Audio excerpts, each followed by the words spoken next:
Natambakan tayo ngayon ng electric fan na mga sira. Daming mga nasisirang electric fan ngayon, tag-araw. Ang karaniwang sira nila, fuse, thermal fuse, at saka stock up. Ayan. Kayang-kaya yan. Gawin natin yan. Isa-isa lang. Isang Hanabishi ulit ang dumating sa atin para ipagawa. Hanabishi best fan. Tingnan natin ang kanyang prong to prong test. Kasi walang andar to. Kaya hindi umaandar ay dahilan sa ganito. Ito yung mga prong to prong test to. Pagka pinindot ko sa number 1, dapat papalo ng mga konti lang. Walang palo. Number 2 wala rin. Number 3 wala, hindi pumapalo. Buksan natin. Walang andar eh. Sige, bubuksan natin. Kasi wala siyang andar.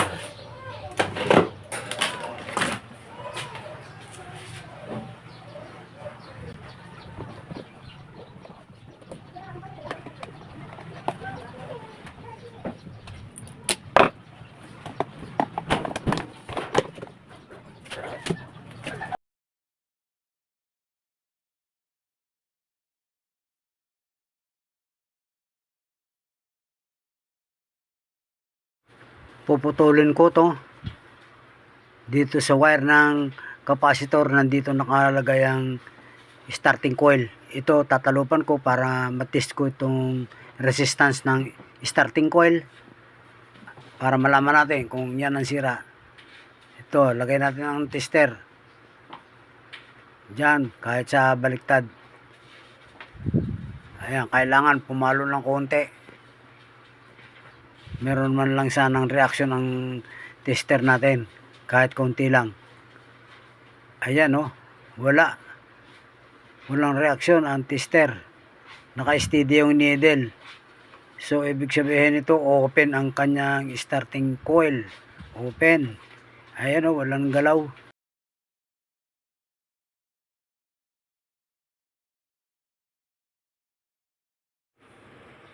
Ilalabas ko ang stator nito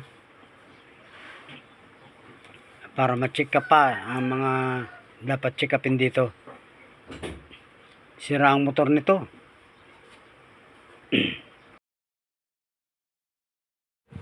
Napakahigpit ng pagkaka-mount niya rito dahil nag-overheat ito.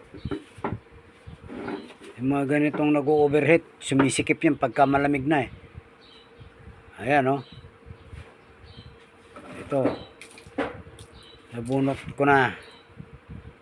At ito ang sira niyan. Sigurado akong ito ang sira niyan. Ipare-rewind natin yan. Ito, pagkatapos na ma-rewind, kinuha na natin 280 ang rewind dito sa aming lugar. At ito ay sigurado akong walang thermal fuse to. Basta ganitong mga newly rewind. In Paris, meron namang ito, diagram. Okay.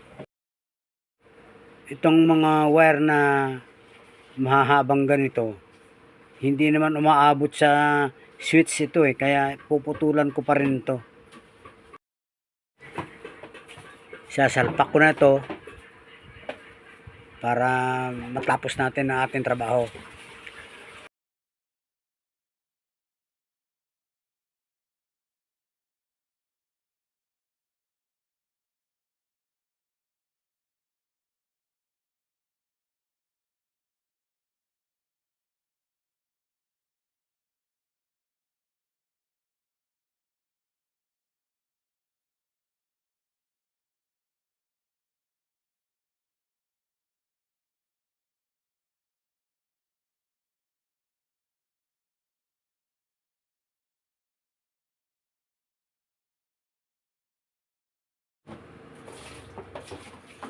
Ayan. Nabunot na natin. Ito, sasalpak. Bago natin isalpak yung bagong rewind, linisin muna natin yan. Yung shafting.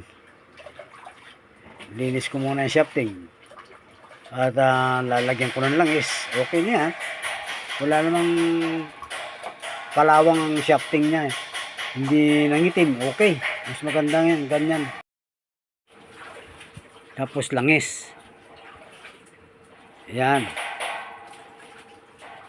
Ganyan maganda maglangis pag talagang naka-expose yung mga lalangisan mong shafting. Bago natin isalpak to, may langis na siya.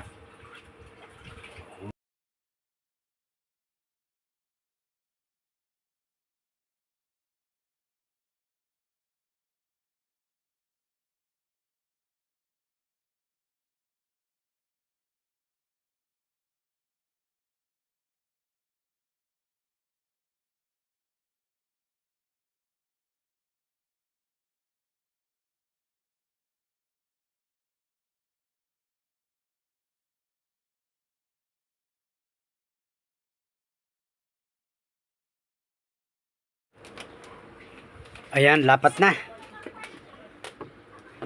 Sinasaltik ko to ng mga kaunting saltik lang para sumentro yung shafting. Para magkaroon siya ng pre-wheel. Medyo sinasaltik natin yun eh. Yung iba pinupukpok pa nga ng martilyo yan eh. Hanggang sa mabasag. Mabasag. Joke lang. Ayan, ako sinasaltik ko lang ng screwdriver yan. Pagka maluwag na, may pre-wheeling na, hihigpitan ko na yan.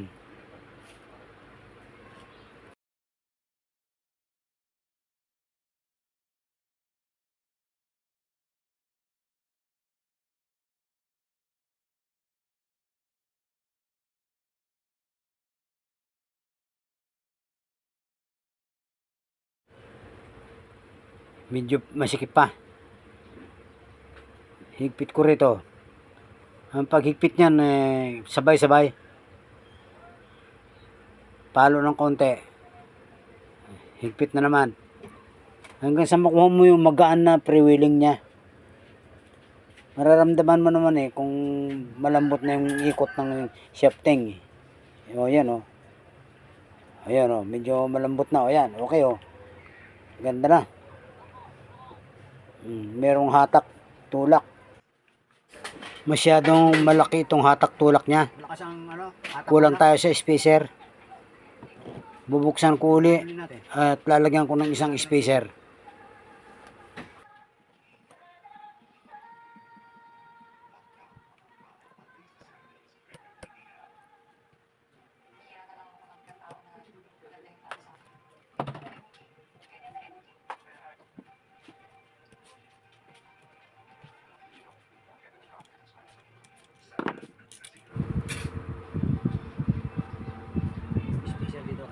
Dito, squad ako maglalagay ng isang spacer.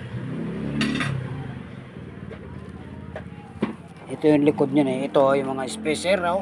Dami. Ito yung plastic. Huwag tayong maglalagay ng spacer na goma. Yan yung plastic, maganda yan. Madulas yan eh. Yung goma po niya pagka gumagas pang goma eh. Siyempre lalangisan natin. Tuyo yung spacer na yun. Kaya kailangan may langisan yun. Ayan. Balik salpak. Lagyan muna natin ng langis itong busing. Ayan. Okay. Salpak ulit. Ganyan lang trabaho. Huwag tayo mag-apura na mapaandar to. Kailangan natin na maayos siya sa magandang paggawa. Mahirap na ma-back job. Pagka kasi walang spacer na maluwag, mahinang umikot yan. Nawawala sa sentro yung stator. Yung rotor pala. Nawawala sa sentro yung rotor. Kailangan nakasentro yun sa stator para maganda ang ikot. Ayan, tiktikin ko ng konti para umalign ang kanyang shafting. Ito, maluwag na agad. Ayun, okay na. Umayos na yung kanyang hatak tulak. Higpitan ko na.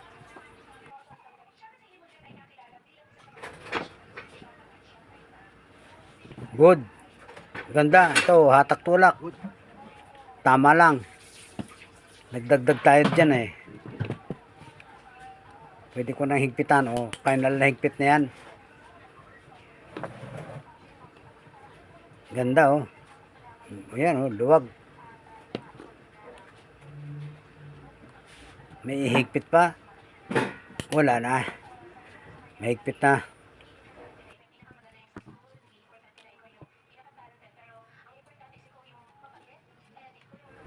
Ito yung dati niyang kapasitor. Balik natin, wala naman sira to eh. Pinutol ko yan kanina kaya splice ko ngayon para malagyan ko ng hinang.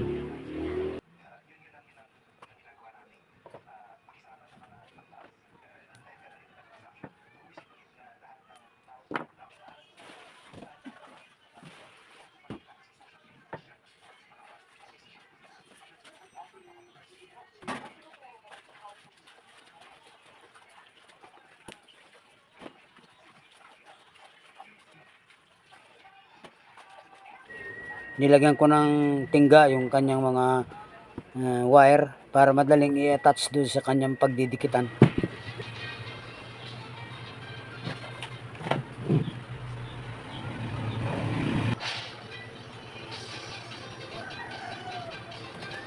Lalagyan ko ito ng straw ng juice. Straw ng juice para hindi nagkakalat yung mga wire na yan. Pinakang insulator na rin niya. Ayan. Maganda yung meron kang pang ano dyan eh, pang strap. Ayan, nilagyan ko na rin ng mga strength cable tube para sa paghinang. Hindi na ako gagamit ng ano, electrical tape. Yung electrical tape pag matagal na nagbabasa at saka bumibitaw na. Ito, strength cable tube, maganda na yan.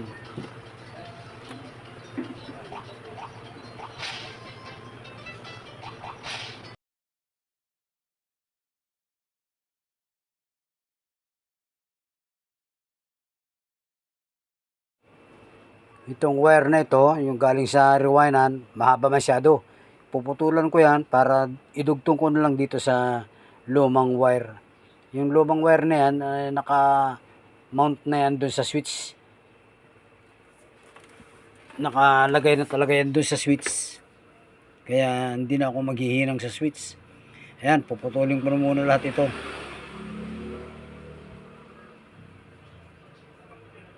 Pansin mo yung pagputol ko, hindi pantay-pantay. Hindi ko pinagpapantay sila para hindi sila magpangabot ng mga wire. Kung sakaling mabalatan, hindi sila mag-short.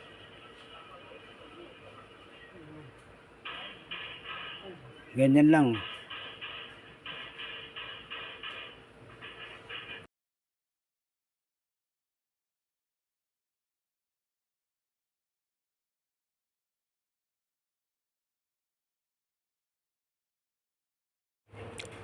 Ngayon, lahat ng dulo, lalagyan ko ng ano yan, tingga. Ayan. Yung mga dulo, lalagyan ko ng tingga yan para pagka idudugtong ko rin sa kanyang dugtungan, isang sundot lang dikit na. Dito ko na idudugtong ngayon yan. Ito yan. Oh. Yung 1, 2, and 3 speed. Alam ko na yan kasi naka-ready na kanina yung kulay niyan. Kaya hihinang ko na lang yan.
Inaayos po natin ang wiring, yung 1, 2, and 3 kinakabit na po natin.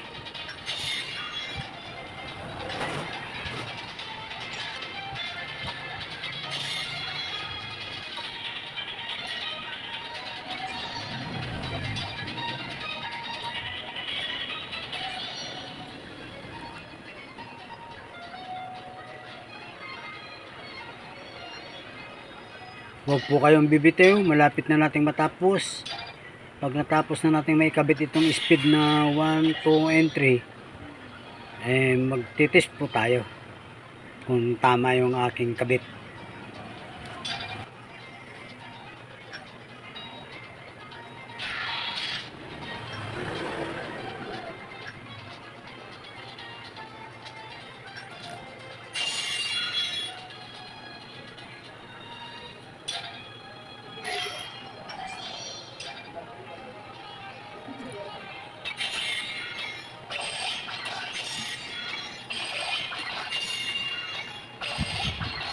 May nalaglag,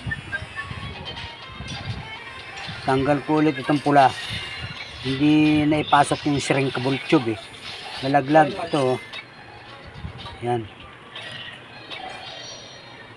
hindi ko napansin okay, salpak. Napansin ng apat ang wire nito, yung isa nito ay yung line at saka yung tatlo dito ay 1, 2, and 3 na speed. Ayan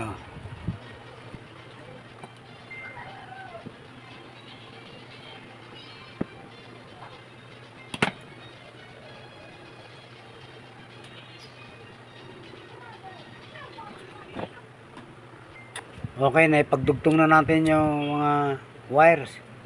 Nailagay na natin yung speed 1, 2, 3. Ngayon, lighter ang kailangan pampashrink dyan sa shrinkable tube. Ang ginagamit ko dyan, kahit yung soldering iron, pwede. Kung walang lighter. Ayan okay. Okay na okay, maganda. Kesa rin sa mag-ano ka ng electrical tape.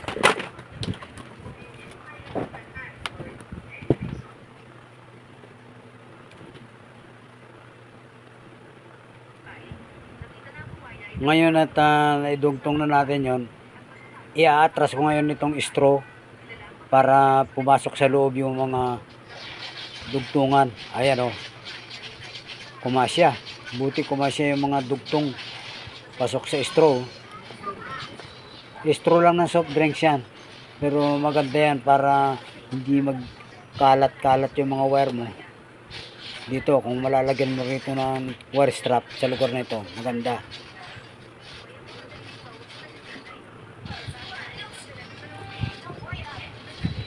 Ngayon, i-atras ko ngayon itong wire nito. Hatak sa ilalim. Ayan hinatak ko yan doon sa ibaba. Pangit yung mahaba masyadong mga wire dito sa ibabaw Kailangan medyo tama lang. Ayan, ganyan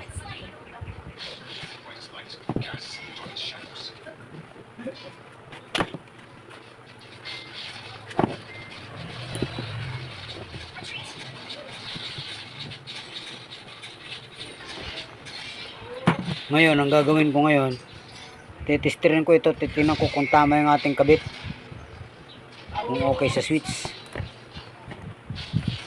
Ayan, pwesto ko lang, pwesto number 1, hindi gumalaw. Number 2, hindi rin gumalaw.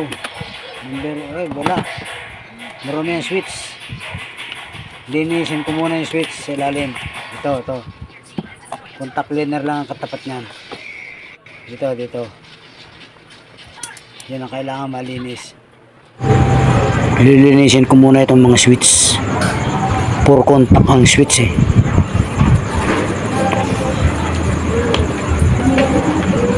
contact cleaner lang ang katapat nito.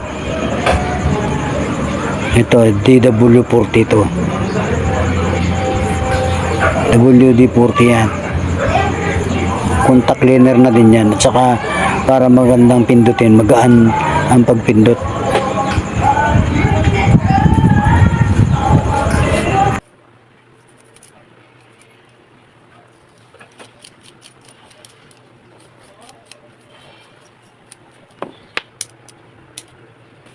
Okay. Ibalik na natin. Ayan. Salpak natin. Tapos cover. Siyempre, kukoveran natin. Para makapag-testing na tayo. Ito yung Hanabashi. Yan o. Yung kanyang emblem. Kasi baliktad. Yan.